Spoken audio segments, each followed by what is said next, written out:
नमो अरिहन्ताणं नमो सिद्धाणं नमो आयिरीयाणं नमो वज्रायाणं नमो लोये सव्वसाहुणम् अरहंत सिद्ध सूरि उपाध्याय साधु सर्व अर्थ के प्रकाशी मांगलिक उपकारी हैं। तिनको स्वरूप जानी रागते भई जो भक्ति काय को न माय ये स्तुति उच्चारी है। धन्य धन्य तुम ही से काज सब आज भय कर जोरे बारंबार वंदना हमारी है। मंगल कल्याण सुख ऐसो हम चाहत हैं। हो मेरी ऐसी दशा जैसी तुम धारी है। हो मेरी ऐसी दशा जैसी तुम धारी है। हो मेरी ऐसी दशा जैसी तुम धारी है। पंडित श्री रतनचंद जी भारिल द्वारा विरचित इन भावों का फल क्या होगा, इसके आधार से अपन यहाँ अध्ययन कर रहे हैं। इन भावों का फल क्या होगा और इसका उल्टा करके भी विचार करें। इन फलों का भाव क्या होगा। वर्तमान में जो अपने को मिला है, जैसी अनुकूलता मिली है, जो उपयोगी वातावरण मिला है, उसके पहले हमारे कैसे परिणाम रहे होंगे जो हमें ये फल मिला है।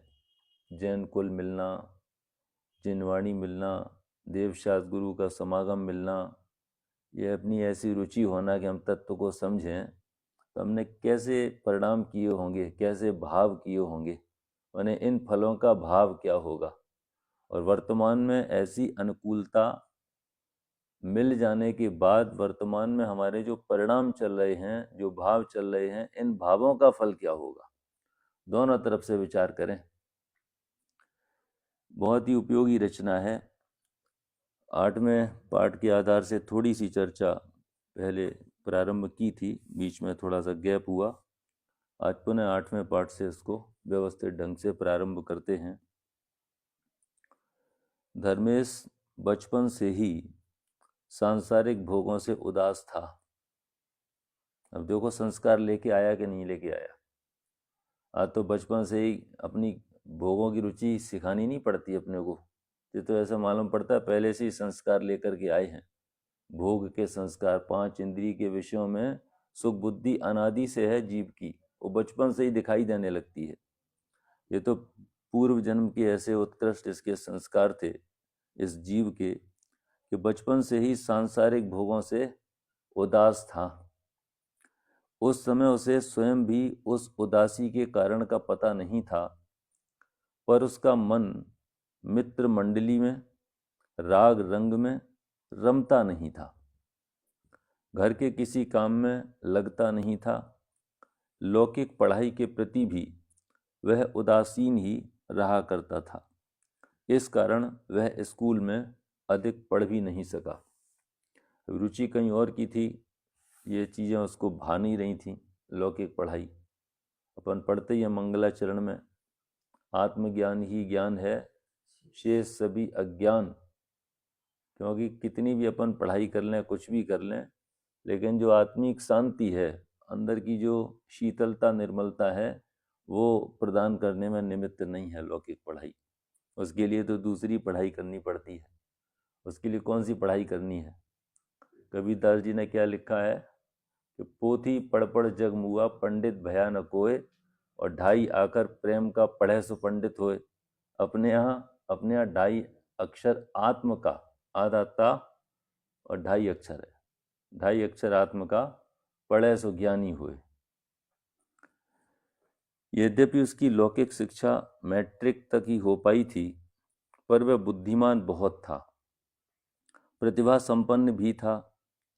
उसमें जन्मजात कुछ ऐसी बौद्धिक प्रतिभा थी, बाल्यकाल से ही ज्ञान वैराग्य की कुछ ऐसी पर्यायगत योग्यता थी जो उसकी बातचीत एवं व्यवहार में स्पष्ट झलकती थी। निश्चित ही यह सब उसके जन्म जन्मांतरों के संस्कारों का ही सुफल होना चाहिए, अन्यथा इतनी सी उम्र में यह सब कैसे संभव था। आकर्षक मुखाकृति, गौर वर्ण, सुगठित शरीर, धीर वीर प्रकृति वाला असाधारण अंतर्वाह्य व्यक्तित्व का धनी धर्मेश एक व्यापारी बाप का बेटा था। तो बाहर की भी देखो पुण्य का उदय, देखने में भी सुंदर, गौर वर्ण, सुगठित शरीर, धीर वीर प्रकृति वाला, धीरता भी थी और वीरता भी थी। इनकी भी जुगलबंदी सी है। वीरता किसको शोभती है? जो वास्तव में धैर्यवान हो वही वीर हो सकता है। इसके लिए उदाहरण है ना, अपन जैसे धूप में रखें डायमंड और कांच को भी रखें, तो जो धूप में गर्म हो जाए वो समझ लो कांच है, और जो गर्म नहीं हो वो डायमंड है। तो बाहर की कैसी भी अनुकूलता प्रतिकूलता हो, उन अनुकूलता प्रतिकूलताओं के बीच में भी जो अपने अंदर की शांति को बनाए रखे वो कहलाता है धीर वीर। वास्तव में वीरता तो वो है। उद्वेलित हो जाना, कसायवंत हो जाना, ये वीरता नहीं, ये कायरता है। अपनी शांति को भंग करना, इसमें कोई समझदारी होशियारी नहीं है। धीर वीर प्रकृति वाला असाधारण, आज सुबह बात आई थी या कल आई थी, असाधारण। एक तो होते हैं सामान्य गुण, एक होते हैं विशेष गुण। असाधारण माने कुछ विशेष, अन्य से जिसको पृथक करें, अलग कोई चीज दिखाई देती है ना, इसका व्यक्तित्व कुछ अलग है। असाधारण अंतर्वाह्य व्यक्तित्व का धनी, मतलब अंतरंग में तो परिणाम अच्छे थे ही, और बाहर के क्रियाकलाप से भी उसमें अच्छा ही दिखता था, सबसे अलग। अंतर्वाह्य व्यक्तित्व का धनी धर्मेश एक व्यापारी बाप का बेटा था। उसके पिता का निजी व्यवसाय था, बड़ी दुकान थी, अच्छा कारोबार था। अतः उनका कहना था कि धर्मेश का मन स्कूल की पढ़ाई में नहीं लगता तो ना सही कौन सी नौकरी करानी है जिसके लिए सनद, सर्टिफिकेट या प्रमाण पत्र चाहिए। खानदानी दुकान है, उसी पर बिठा देंगे। उस पर बैठना पसंद नहीं करेगा तो उसकी मर्जी के मुताबिक नई दुकान करा देंगे। कुछ भी ना करे तो भी उसे कोई कमी रहने वाली नहीं है। बड़ा होने पर धर्मेश दुकान पर बैठने तो लगा, पर दुकानदारी में भी उसका मन नहीं लगा।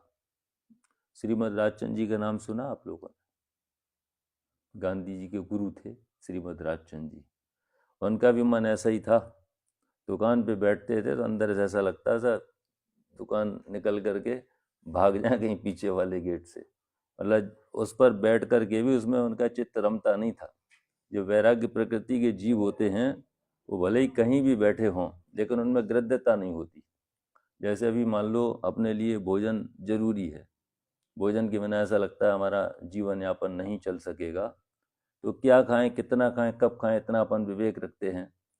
वैसे ही जिसको ज़्यादा आसक्ति नहीं है वो बिजनेस करता हुआ भी बहुत ज़्यादा गृध्यता पूर्वक उसमें संलिप्त नहीं होता है, इस तरीके से नहीं जुड़ते थे। ऐसे इसके भी कुछ संस्कार थे कि दुकान पर तो बैठा पर दुकानदारी में उसका मन नहीं लगा और दूसरी दुकानदारी करनी थी। लगता भी कैसे, क्योंकि उसकी तो होनहार ही कुछ और थी। शायद यहाँ तक अपन पढ़ चुके थे।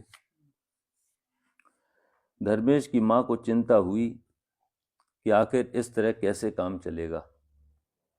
फिर कल विवाह तो होगा ही, बाल बच्चे भी होंगे, इन सबका जीवन निर्वाह कैसे होगा।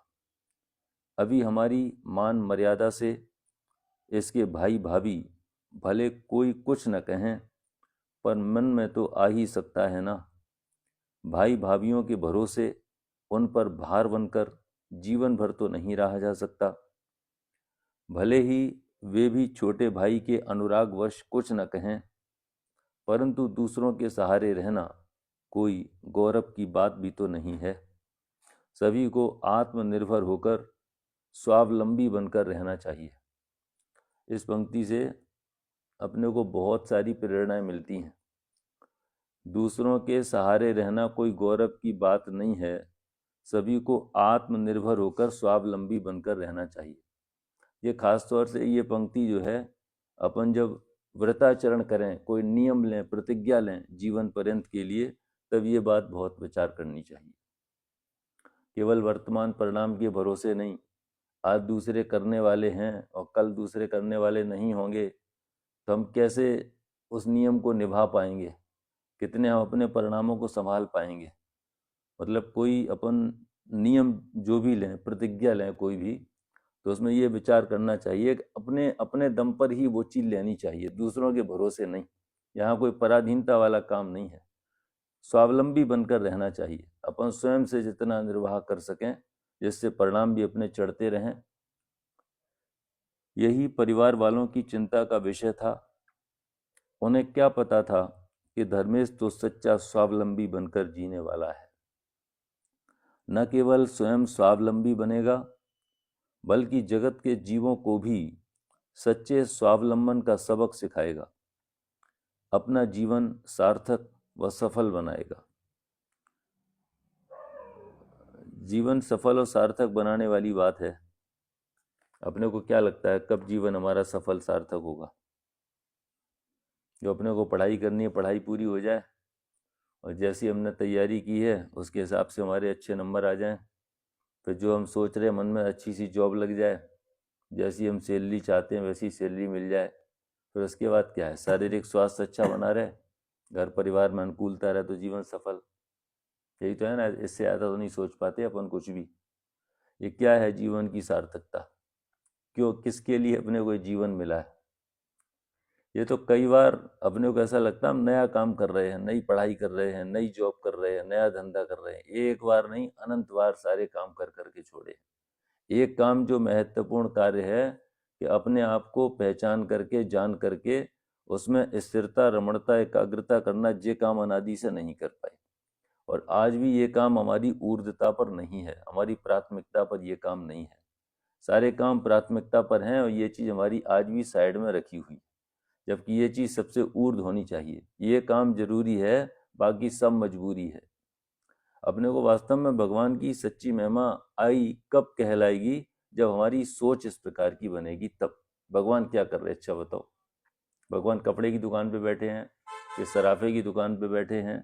या उनके उपदेश में ऐसे व्यापार धंधे करने की बात आई है कि व्यापार में उन्नति कैसे करोगे, ऐसी कोई बातें उनकी जिन वाणी आती है, वाणी में ऐसी कोई बात? भगवान कह रहे तो तुम्हारी कमजोरी है कि तुम हाथ पैर रख करके नहीं बैठ पा रहे हो।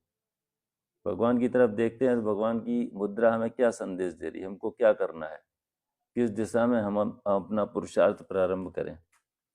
ये सब मौन मुद्रा भी हमको बहुत कुछ सिखा रही है।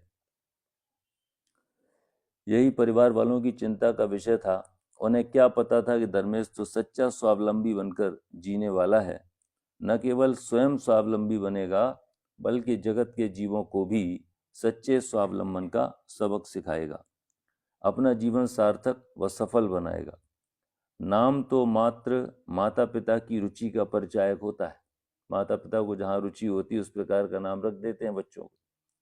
नामकरण के समय बालक क्या जाने अपने नाम के रहस्य और महात्म्य को।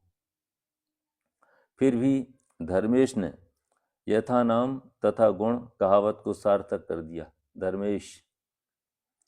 धर्मेश के पिता ने अपने मन को और परिवार को इस प्रकार समझाने का प्रयास किया कि कोई बात नहीं, जब शादी ब्याह हो जाएगा, माथे पर जिम्मेदारी आएगी, तब सब ठीक हो जाएगा। अभी उम्र ही क्या है, इस उम्र में हर कोई कवि बनने की धुन में तुकबंदी लिख लिख कर डायरियां भरता रहता है। कोई लेखक बनने की धुन में रात रात भर जाग जाग कर कागज के पन्ने लिखता फाड़ता रहता है। संभव है धर्मेश का संत बनने का यह सपना भी सुबह शाम तक का ही हो। यह तो क्षणिक उफान है। ये जो बातें लिखी हैं, ये मतलब ऐसे ही नहीं कलम चला दी हो दादा ने, ऐसा भी काफ़ी लोगों के जीवन में देखा गया है कि बचपन में बहुत ज़्यादा उनकी ऐसी ऊर्ध्वता रही, बिल्कुल वैराग्य वृत्ति संपन्न हो, जैसे भी दीक्षा लेने ही जा रहे हो, और बाद में वो ऊपर जैसे उम्र बढ़ी फिर वो पारा उनका नीचे आ गया। तो ऐसी एक संभावना रहती है। संभव है धर्मेश का संत बनने का यह सपना भी सुबह शाम तक का ही हो, ऐसी भी संभावना है। यह तो क्षणिक उफान है जो समय पाकर स्वतः शांत हो जाएगा। प्रौढ़ होने तक भी जिसकी रुचि अस्तित्व में रहे, वृद्धिंगत होती रहे, वे ही कवि और लेखक बनते हैं। यद्यपि धर्मेश अब नाबालिग नहीं रहा था, वह पूरे 35 वर्ष पार कर चुका था, पर माता पिता को तो 60 वर्ष का बेटा भी 8 वर्ष जैसा लगता है। इस मानवीय मनोविज्ञान के अनुसार उनकी दृष्टि में तो धर्मेश अभी भी बालक ही था। पुत्र व्यामोह में वे यह सोच भी नहीं सकते थे कि धर्मेश प्रौढ़ और समझदार हो गया है। धर्मेश की मना स्थिति दिन प्रतिदिन जगत जंजाल से उदास होती चली गई। पीछे कौन सी बात आई थी कि प्रौढ़ होने तक भी जिनकी रुचि अस्तित्व में रहे, जो धारा चल रही थी ना अंदर की, वो आगे बढ़ते बढ़ते युवावस्था में भी बनी रहे, प्रौढ़ होने तक बनी रहे, और ना सिर्फ बनी रहे, वो बढ़ती रहे, वृद्धिंगत होती रहे, वे ही आगे बढ़ पाते हैं वास्तव में। तो धर्मेश की जो मना स्थिति थी वो दिन प्रतिदिन जगत जंजाल से उदास होती चली गई। अंततः उसने इस जगत जंजाल को तिलांजलि देने का मन बना ही लिया। उसे ऐसा लगने लगा था कि इस जगत के जंजाल में फंसे रहकर मुझसे सत्य की शोध संभव नहीं हो सकेगी, क्योंकि इस काम में संपूर्ण समर्पण आवश्यक है। बस इसी सोच के कारण वह विवाह के बंधन में पड़कर अपनी बौद्धिक शक्ति और समय का विभाजन नहीं चाहता था। अटेंशन तो देखो भाई डाइवर्ट होता ही है। कोई आप काम कर रहे हैं कि आपने लक्ष्य निर्धारित कर लिया, आप उस दिशा में बढ़े चले जा रहे हैं, और इधर उधर जैसे ही उपयोग उलझता है तो वो धारा में ब्रेक लग जाती है। इसी सोच के कारण वह विवाह के बंधन में पड़कर अपनी बौद्धिक शक्ति और समय का विभाजन नहीं चाहता था, जबकि उसके माता पिता जल्दी से जल्दी उसका विवाह करके उसे गृहस्थ जीवन में प्रविष्ट कर देना चाहते थे और स्वयं अपने उत्तरदायित्व से निवृत्त हो जाना चाहते थे। अतः यह स्वाभाविक ही था कि उसकी शादी की चर्चा चलती रहे, जो धर्मेश को कतई पसंद नहीं थी, बिल्कुल भी अच्छी नहीं लगती थी। फिर भी वह माता पिता के दिल को दुखी नहीं करना चाहता था। इस कारण वह अब तक शादी से स्पष्ट इनकार करने का साहस नहीं जुटा पाया था। ऐसी स्थिति जम्बू कुमार की भी थी। वो अपने माता पिता की इकलौती संतान थे और जन्म से ही वैराग्य वृत्ति संपन्न, शादी का कभी उनको विकल्प भी नहीं आया। लेकिन इकलौती संतान होने के कारण अपने माता पिता के अत्याग्रह को वो ठुकरा नहीं पाए लास्ट टाइम तक, और ज़बरदस्ती उनका मन नहीं था तो भी उनकी शादी हुई, लेकिन अगले ही दिन उन्होंने दीक्षा ले ली। वह अब तक शादी से स्पष्ट इनकार करने का साहस नहीं जुटा पाया था। अंदर चल रही थी उथल पुथल, कैसे मना करें। एक से बढ़कर एक अनेक ऐसे रिश्ते आए जो सभी दृष्टिकोणों से सर्वोत्तम थे, परंतु माता पिता करें तो करें भी क्या। धर्मेश द्वारा स्पष्ट हाँ भरे बिना उन्हें आश्वस्त भी तो नहीं किया जा सकता था, और इनकार करना उन्हें इष्ट नहीं था।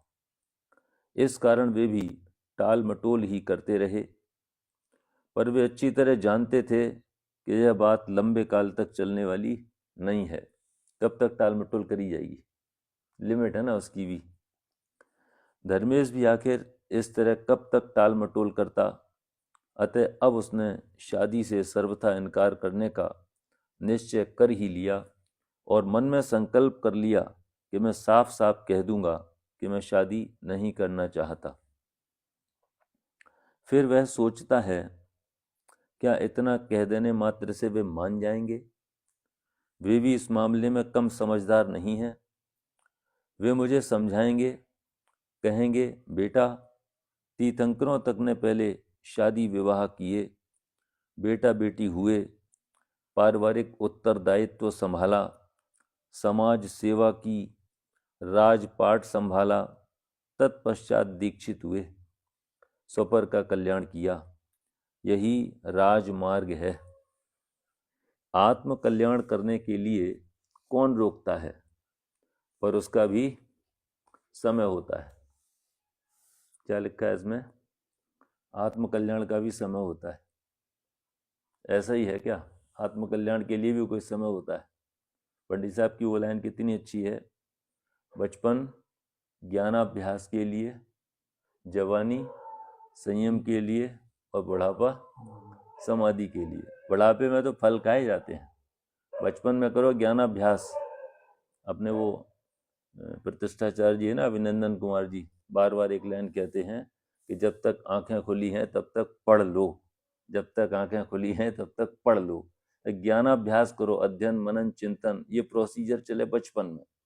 और युवावस्था संयम धारण करने के लिए है, जवानी संयम के लिए है, और बुढ़ापा तो जो अपनी संयमित चर्या रही, जैसा निराकुल जीवन रहा, वो बिल्कुल शांत समाधि रूप परिणमन एकदम, उसका भी समय होता है। अभी तुम्हारी उम्र ही क्या है? तीर्थंकरों का जीवन ही तो तुम्हारा आदर्श है। क्या तुम उनसे भी आगे बढ़ना चाहते हो?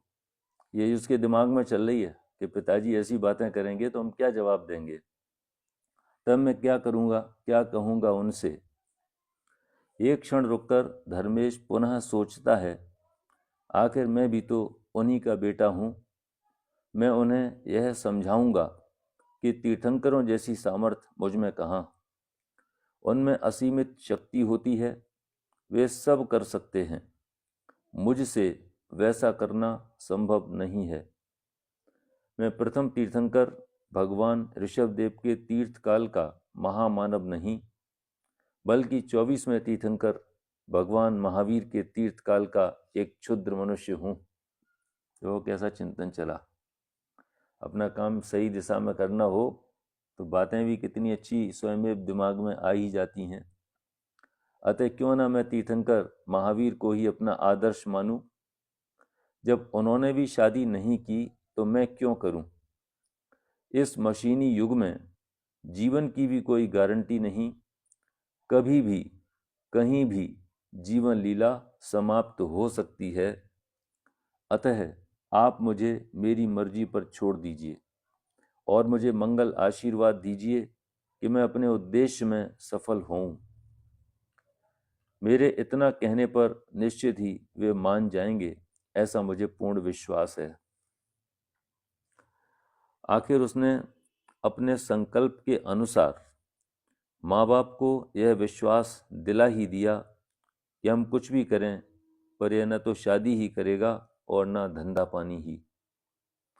इस प्रकार जब धर्मेश के माता पिता को यह विश्वास हो गया कि धर्मेश अपने इरादे में पक्का है, डुलमुल वाली कहानी नहीं है। निर्णय कैसा होना चाहिए कि पक्का होना चाहिए। एक बार पहले खूब विचार कर लो, इसको कहते हैं ना पूर्वा पर विचार। आगे पीछे विचार करके फिर यथार्थ निर्णय हो जाने के बाद फिर विचलितपना नहीं आना चाहिए, एक डिसीजन गलत हो गया, ऐसा नहीं। जब धर्मेश के माता पिता को यह विश्वास हो गया कि धर्मेश अपने इरादे में पक्का है, संकल्प की दृढ़ता चाहिए आगे बढ़ने के लिए, उस पर हमारे रोने धोने का कोई असर नहीं होगा। देखो तीर्थंकर जो भी हुए हैं अपने, उनकी माता रोई थी, उनको संतुष्ट करेंगे, लेकिन निकल पड़े वो तो दीक्षा लेकर के। उस पर हमारे रोने धोने का कोई असर नहीं होगा। तो वे समता भाव धारण कर चुप हो गए। तो वे समता भाव धारण कर चुप हो गए और तत्व ज्ञान के सहारे उन्होंने धीरे धीरे अपने मन को धर्मेश की भावनाओं के अनुकूल मोड़ लिया। मैंने क्या किया, उन्होंने समझदारी का परिचय दिया।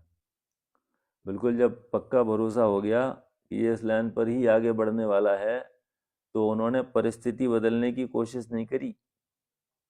उसको ज़बरदस्ती हम समझाएंगे, उसको फिर हम राजी करेंगे, परिस्थितियों को ना बदल करके जैसी परिस्थिति बन रही थी उसके हिसाब से उन्होंने अपनी मनोस्थिति को व्यवस्थित कर लिया। और यही काम अपने को करना चाहिए। अपन क्या कर सकते हैं, देखो पर में अपनी चलती नहीं है, वास्तव में चलाने की कोशिश करते हैं, पुण्य का उदय होता है और जैसा सोचें वैसा कदाचित हो जाए, तो उसमें कर्तृत्व का अभिमान तो पुष्ट कर सकते हैं, लेकिन अपने चाहने से कुछ नहीं होता। पर द्रव्य में हमारी बिल्कुल नहीं चलती, अपने परिणामों पे भी नहीं चलती, शरीर पे भी नहीं चलती। देखो कितना भी अपन अच्छा सोचें, कुछ भी विचार करें, अपने स्वकाल में जैसा परिणमन हमारा होना होता है वैसा हो जाता है। भले हम कोई गलत अपने से कुछ हो जाए, हम विचार करते हैं ऐसा गलत हुआ है, उसका प्रायश्चित लेते हैं, तो वो धीरे धीरे वो परिणाम सुधर जाता है। वेद विज्ञान करते करते ये मैं नहीं, मैं अनुरूप नहीं, मैं इनसे भिन्न हूँ, ऐसे वेद विज्ञान के बल से वो कालांतर में परिणाम भी सुधर जाते हैं। लेकिन एक समय का जो परिणाम है वो जब अपने ज्ञान का ही विषय नहीं बनता है, तो हम उसमें छेड़छाड़ कैसे कर सकते हैं। ऐसा अकर्तृत्व बुद्धि अपनी हो जानी चाहिए, क्योंकि जैन धर्म तो अकर्तावादी दर्शन है। एक द्रव्य दूसरे द्रव्य का कर्ता धर्ता नहीं है, परमाणु परमाणु स्वतंत्र है, प्रत्येक कार्य अपने स्वकाल में होने योग्य होता है, ना अच्छा होता है ना बुरा होता है। क्या किया उन्होंने, मनस्थिति को परिवर्तित किया, मैंने धर्मेश की भावनाओं के अनुकूल मोड़ लिया अपने मन को। फिर जब तक वे जिए तन मन धन से धर्मेश का सहयोग ही करते रहे।